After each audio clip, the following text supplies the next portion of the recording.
Selamat malam Omania. Selamat datang lagi di Midnight Live. Apa kabar penonton?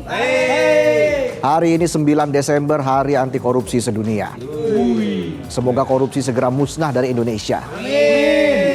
Korupsi berawal dari hal kecil, jadi jangan dianggap sepele. Dan semoga RUU perampasan aset segera disahkan supaya koruptor bisa dimiskinkan. Jadi langsung saja kita mulai, inilah Midnight Live.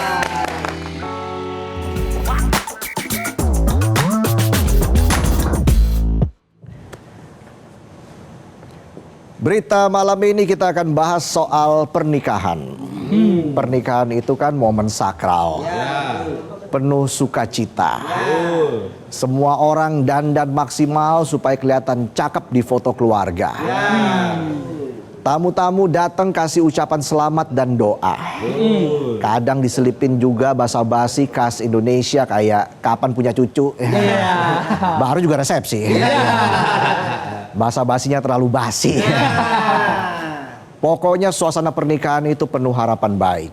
Pengantin riang, keluarga tenang, tamu kenyang. Tapi buat para korban wedding organizer by Ayu Puspita Wedding, semua ekspektasi itu dipaksa bubar jalan. Boro-boro kenyang, haus saja mesti ke warung depan gedung. Beli sendiri. Pernikahan yang harusnya jadi momen bahagia malah berujung bencana. Gara-gara wedding organizer yang cuma ngasih wacana. Rumahnya digeruduk massa sampai akhirnya pelaku jadi tersangka. Kasus ini mulai ramai setelah unggahan Instagram @fadilaraini viral di media sosial. Dalam unggahannya pemilik akun cerita kalau hari bahagia sahabatnya justru berubah jadi petaka. Karena ulah wedding organizer by Ayu Puspita Wedding yang tidak bertanggung jawab. Awalnya acara pernikahan yang digelar pada Sabtu 6 Desember kemarin berlangsung normal. Gak ada drama baju ketinggalan atau penghulu lupa tanggal. Pokoknya semua proses akad nikah lancar dan khidmat tanpa hambatan. Tapi begitu masuk resepsi barulah drama dimulai. Meja prasmanan yang harusnya sudah siap malah kosong melompong. Stol makanan juga nggak ada. Bukan karena belum dibuka, tapi beneran nggak ada. Jangankan kambing guling, kaleng kerupuk aja isinya cuma angin. Kayak penonton buka kaleng biskuit di rumah. Isinya benang sama jarum. Mau ngejahit usus loh. Alhasil pengantin bingung, keluarga bingung, tamu-tamu yang datang juga ikut bingung. Padahal udah niat mau ngambil rendang sama zupa sup. Tapi yang ada cuma piring sama sendok. Garpunya nggak tahu kemana. Udah males kali garpunya tuh. Apalagi gelasnya. Lagi dipakai main layangan kali itu. Benang itu ya, benang gelasan. Awalnya keluarga masih coba tenang. Mereka hubungin pihak catering WO buat nanya posisi. Tapi jawaban yang didapat justru bikin suasana makin panas. Mereka bilangnya sih udah deket nih, udah mau nyampe. Tapi pas diminta Sherlock, mereka nggak respon lagi. Persis kayak penonton pas janjian. Bilangnya udah OTW 5 menit lagi sampai. Sampai kamar mandi. Baru mau mandi. Karena situasi makin gawat dan khawatir tamu-tamu pada sambat, pihak keluarga akhirnya ambil langkah darurat. Mereka pesan makanan cepat saji lewat aplikasi online. Menu resepsi pun berubah jadi menu arisan. Mana jumlahnya tetap kurang. Ya bayangin aja misalnya tamu undangan 200. Pesen makanan pakai ojol semua. Bisa ngeheng tuh HP. Yang nganternya juga bingung. Gimana caranya tuh ngangkut konsumsi buat satu gedung. Masa iya mesti dipanggul begini? Gimana megang motornya? Mirisnya lagi dari pihak WO sama sekali nggak ada yang muncul. Akhirnya momen resepsi yang seharusnya penuh tawa malah berubah jadi penuh drama. Unggahan itu pun akhirnya viral di TikTok, Threads, dan Instagram. Yang bikin makin heboh ternyata di hari yang sama kejadian serupa terjadi di 8 lokasi sekaligus. Dan semuanya melibatkan WO milik Ayu Puspita. Bayangin di hari yang sama ada 8 pasang pengantin yang harus pesan makanan lewat aplikasi. Kalau semua pesan di satu restoran yang sama, yang ada itu kompor jadi gempor. Salah satu korban lainnya, Akmal, yang melangsungkan pernikahan di daerah Jakarta Barat, dia cerita dia pesan 1000 porsi makanan untuk resepsinya. Tapi yang datang dari 1000 porsi yang dipesan, yang datang 20 porsi. Itu pun diantarnya sama kurir paket. Dari 1000 jadi 20. Kebangetan banget ini kan efisiensinya. Bener. Lo bayangin pengantin lagi di pelaminan ada yang teriak, misi paket. Masa iya 1000 tamu disuruh berbagi 20 porsi makanan? Masa satu tamu satu butir nasi? Buat lem kertas juga nggak cukup itu. Yang bikin tambah absurd, dari 16 food stall yang dijanjikan, cuma 5 stall yang benar-benar ada makanannya. Itu pun nggak sesuai janji. Contohnya sushi. Tahu nggak sushi? Pernah makan sushi? Nggak pernah.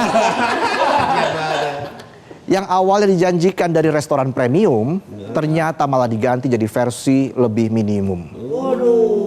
Jangan-jangan susinya diganti sushi jelly. Nyoy-nyoy itu ya. Kenyal. Gak pernah makan sushi. Nanti kita makan sushi ya. Sushi jelly. Gara-gara makanan yang gak tersedia, Akmal akhirnya harus memesan makanan siap saji secara terpisah hanya agar tamu tetap bisa makan. Benar-benar fast food ya. Karena harus cepat sampai. Korban berikutnya Reza Sulistianto bahkan lebih dramatis, akadnya hampir batal hanya beberapa jam sebelum acara berlangsung. Reza cerita Sabtu sekitar pukul 21.30 admin WO menelepon Reza sambil nangis. Katanya acara lain yang ditangani WO hari itu tidak berjalan baik dan mereka lagi dikejar-kejar keluarga klien dan minta Reza bikin backup plan untuk acaranya besok. Bayangin lo nikah tinggal besok nih. Udah bayar. Lagi ngapalin ijab kabul. Lagi nyiapin mental supaya nggak gemeter pas salaman sama wali. Tahu-tahu lo juga harus mikirin backup plan buat acara akad nikah yang tinggal beberapa jam lagi. Itu WO-nya bukan wedding organizer tapi walk out. Lari dari tanggung jawab. Siapa yang sanggup coba? Bandung Bondowoso juga nyerah kali. Mending gue bangun 1000 candi buat Roro Jonggrang daripada bikin acara akad dadakan. Gue aja gagal nikah nih. Cuma bisa bikin 999 candi.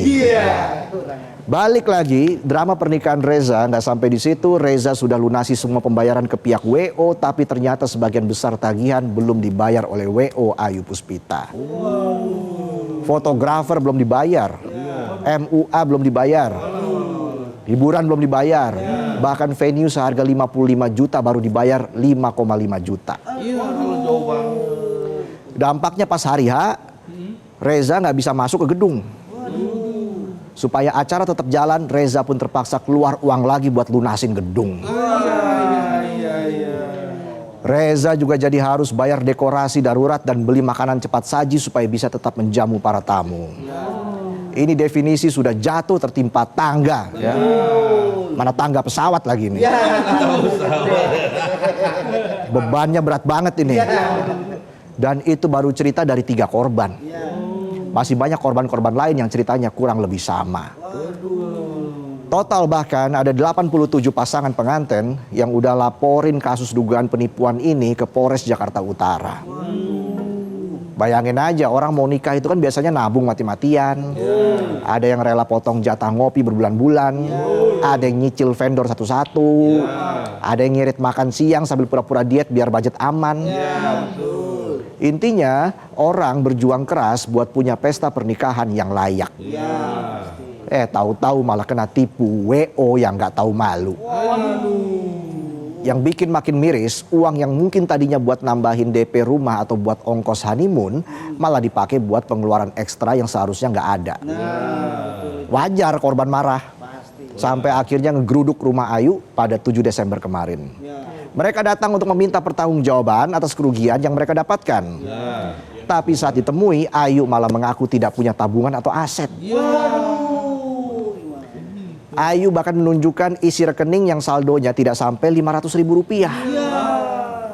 Padahal korban yang ngaku sudah lunasin pembayaran ada sekitar 200 orang. Tapi saldonya cuma Rp500.000. Jadi kemana uangnya? Padahal nilai kerugian korban diperkirakan mencapai 16 miliar rupiah. Berdasarkan pengakuan Ayu, ternyata bisnisnya menggunakan metode gali lubang, tutup lubang. Artinya uang klien baru dipakai untuk menutupi kebutuhan klien lama.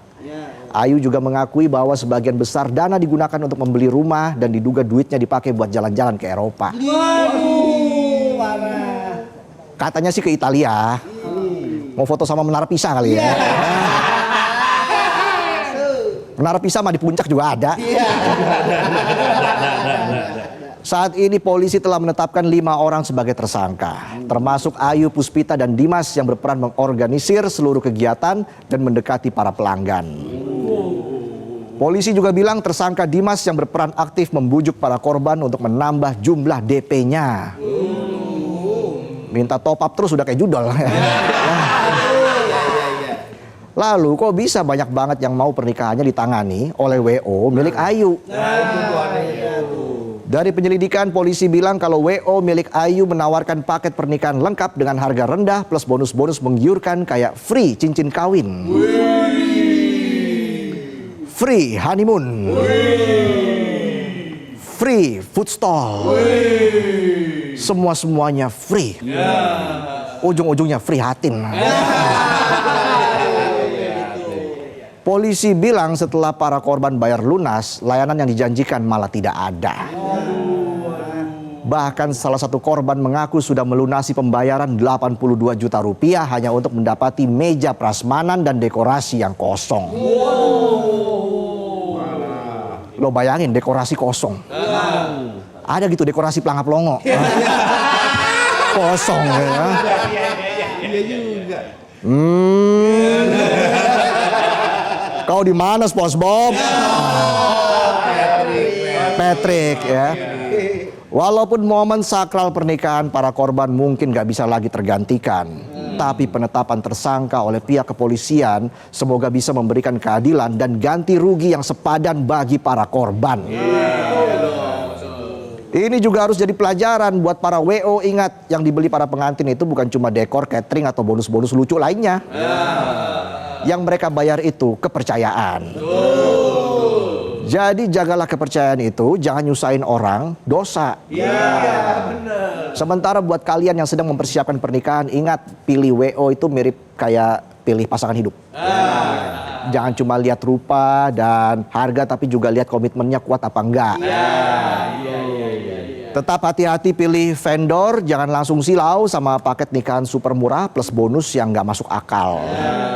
Cek testimoni, cari review, cek bintangnya, Gemini apa Scorpio. Beda ya. Tanya pengalaman orang lain dan pastikan WO-nya beneran bisa kerja nyata. Jangan sampai hanya terbuai dengan kata-kata mutiara. Itulah tadi sajian pembuka kami di Midnight Live. Kami akan kembali dengan sejumlah informasi lain, jadi tetaplah di Midnight Live.